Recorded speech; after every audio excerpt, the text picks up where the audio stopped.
ಸ್ನೇಹಿತರೆ, ಸ್ವಾಗತ ಸುಸ್ವಾಗತ. ಕೋಟ್ಲೆ ಮುತ್ತಣ್ಣನ ಈ ಚಾನಲ್ಗೆ ಸ್ವಾಗತ. ಇವತ್ತಿನ ವಿಷಯ ಇಷ್ಟೇ ಸ್ನೇಹಿತರೆ. ಅಣ್ಣಾಮಲೈಯವರು ಕತೆ ಏನಾಯಿತು, ಕತೆ ಯಾಕೆ ಅಂದರೆ, ಒಬ್ಬ ಮಗುನೋ ಯಾರೋ ಒಬ್ಬ ವಿದ್ಯಾರ್ಥಿ ಓದ್ಬಿಟ್ಟು IPS ಹುದ್ದೆ ತಗೋಬೇಕು ಅಂದರೆ ಭಾಳ ಕಷ್ಟ ಇರುತ್ತೆ ಸ್ನೇಹಿತರೆ. ನೋಡಿದ್ದೀರಾ, ಮೊನ್ನೆ ನಮ್ಮ ಬೆಳಗಾಂ ಜಿಲ್ಲೆಯಲ್ಲಿ ಯಾರೋ ಒಬ್ಬರು ಕುರಿಕಾಯರೊಬ್ಬರು ಓದಿ IPS ಆದರು. ಅಂಥ ದೊಡ್ಡ ಹುದ್ದೆಯಲ್ಲಿದ್ದ ಅಣ್ಣಾಮಲೈಯವರು ಯಾಕೆ ಆ ಹುದ್ದೆಯನ್ನು ತೊರೆದರು? ಭಾಳ ಕಷ್ಟಪಟ್ಟು ಓದಿರ್ತಾರೆ. ಇಡೀ ದೇಶಾದ್ಯಂತ ವ್ಯಕ್ತಿಗಳು ಅದು IPS ಎಕ್ಸಾಮ್ ಬರೀತಾರೆ. ಅಂಥದ್ರಲ್ಲಿ ಇವರು ಬರೆದು ಚೆನ್ನಾಗಿ ಮಾರ್ಕ್ಸ್ ತೆಗೆದು ರ್ಯಾಂಕ್ ಬಂದು IPS ಹುದ್ದೆಗೆ ಏರ್ತಾರೆ. ಅವರಿಗೆ ಹೆಚ್ಚು ಎಲ್ಲ ಕಡೆ ಡ್ಯೂಟಿ ಮಾಡಿರ್ತಾರೆ, ಆದರೆ ಹೆಚ್ಚು ಹೆಸರು ಬಂದಿದ್ದು ನಮ್ಮ ಚಿಕ್ಕಮಗಳೂರು ಜಿಲ್ಲೆಯಲ್ಲಿ. ಚಿಕ್ಕಮಗಳೂರು ಜಿಲ್ಲೆಯಲ್ಲಿ ಅವರ ಕಾರ್ಯನೂ ಹಾಗೆ ಇತ್ತು ಸ್ನೇಹಿತರೆ. ಭ್ರಷ್ಟರು ನಡುಗುತ್ತಿದ್ದರು. ಅವರಷ್ಟು ಉತ್ತಮವಾದ ಕಾರ್ಯ ಚಿಕ್ಕಮಗಳೂರು ತುಂಬ ಹೆಸರು ಮಾಡಿಬಿಟ್ರು. ತುಂಬ ಅಂದರೆ ಹೇಳೋಕ್ಕಲ್ಲ. ಜನಗಳು, ಯುವಕರು, ಯುವತಿಯರು, ದೊಡ್ಡವರು, ಚಿಕ್ಕವರು ತುಂಬ ಅವರಿಗೆ ಫ್ಯಾನ್ಸ್ ಆದರು. ಅವರು ಒಳ್ಳೆ ಕಾರ್ಯಕ್ಕೆ ಯಾವುದೇ ಲಂಚ ಮುಟ್ಟಲಿಲ್ಲ, ಬೆಟ್ಟಿಂಗಿಗೆ ಕಡಿವಾಣ ಹಾಕ್ತಿದ್ರು,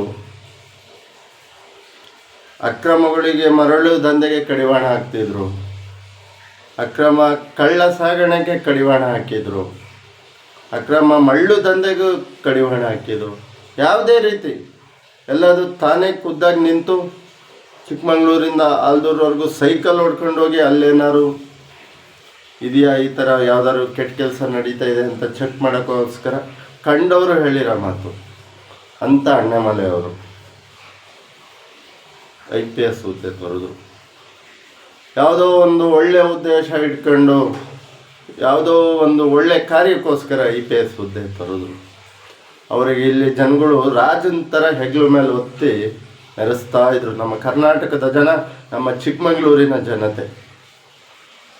ಆದರೆ ಒಂದು ಪಕ್ಷಕ್ಕೆ ಹೋದರು. ಪಕ್ಷದ ಹೆಸರೆಲ್ಲ ತಗೊಳಲ್ಲ.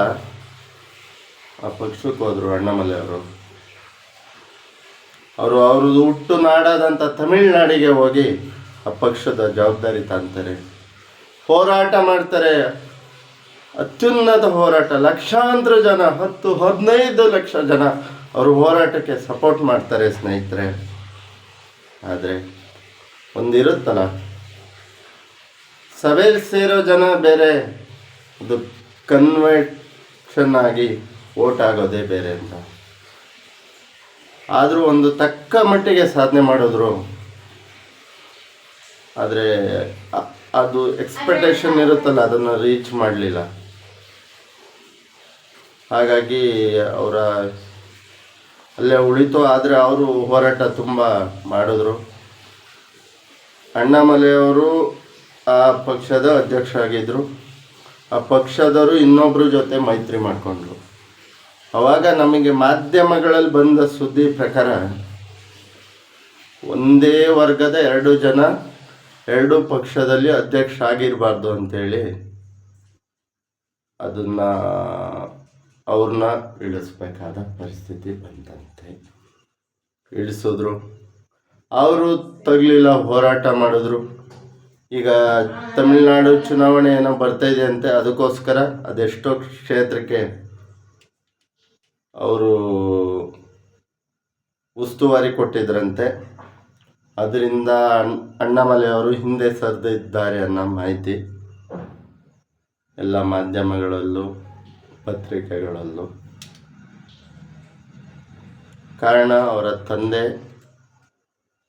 ಆರೋಗ್ಯ ಸರಿ ಇಲ್ಲದ ಕಾರಣ ಅವರು ಹಿಂದೆ ಸರಿ ಇದ್ದಾರೆ ಅನ್ನೋ ಒಂದು ಕಾರಣ ಕೇಳಿಬರ್ತಾಯಿದ್ವಿ. ನಾವೆಂಥವ್ರದ್ದು ಯಾವುದೇ ಪಕ್ಷ ಭೇದ ಭಾವ ಇಲ್ಲದೆ ಅವ್ರು ಮಾಡಿರೋ ಕೆಲಸಗಳು, ಚಿಕ್ಕಮಗಳೂರಲ್ಲಿ ಅವ್ರು ಮಾಡಿರೋ ಕರ್ನಾಟಕದಲ್ಲಿ ಕೆಲಸಗಳು, ಅದಕ್ಕೆ ಉತ್ತಮವಾದ ಫ್ಯಾನ್ಸು, ಅಭಿಮಾನಿ ನಮ್ಮ ಕನ್ನಡದಲ್ಲಿ ಹೇಳಬೇಕು ಅಂದರೆ. ಆದರೆ ನೋಡಿ ವಿಪರ್ಯಾಸ,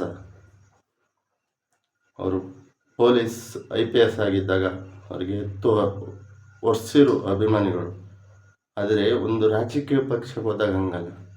ಕೆಲವ್ರ ಮೇಲೆ ಕೈ ಕಟ್ಟಬೇಕಾಗುತ್ತೆ, ತಲೆ ತಗ್ಗಿಸ್ಬೇಕಾಗತ್ತೆ. ಯೋಚನೆ ಮಾಡಬೇಕು. ಓದಿದವರು ವಿದ್ಯಾವಂತರು ಇದಕ್ಕೆ ಹೋಗ್ಬೇಕೋ ಬೇಡವೋ ಅನ್ನೋದು. ಅವ್ರಿಗೆ ಯಾವುದಕ್ಕೂ ಕಮ್ಮಿ ಇರಲಿಲ್ಲ, ದುಡ್ಡಿಗೆ ಕಾಸಿಗೆ. ಯೋಚನೆ ಮಾಡಬೇಕಾಗುತ್ತೆ ಸ್ನೇಹಿತರೆ. ನಾನು ತಪ್ಪಿದ್ದಲ್ಲಿ ಕ್ಷಮಿಸಿ, ಹರಸಿ, ಕಾಪಾಡಿ. ಲೈಕ್ ಕಮೆಂಟ್ ಮಾಡಿ. ಇವನೇನಪ್ಪ ಇಂಥ ಶರ್ಟ್ ಹಾಕಿದ್ದಾನೆ ಅಂತ ಅನ್ಬೇಡಿ. ಸಮಾಜಕ್ಕೆ ಉತ್ತಮ ಸಂದೇಶ ಇರೋರಿಗೆ ನೀವು ಲೈಕ್ ಕಮೆಂಟ್ ಶೇರ್ ಕೊಟ್ಟು ಕಾಪಾಡಿ.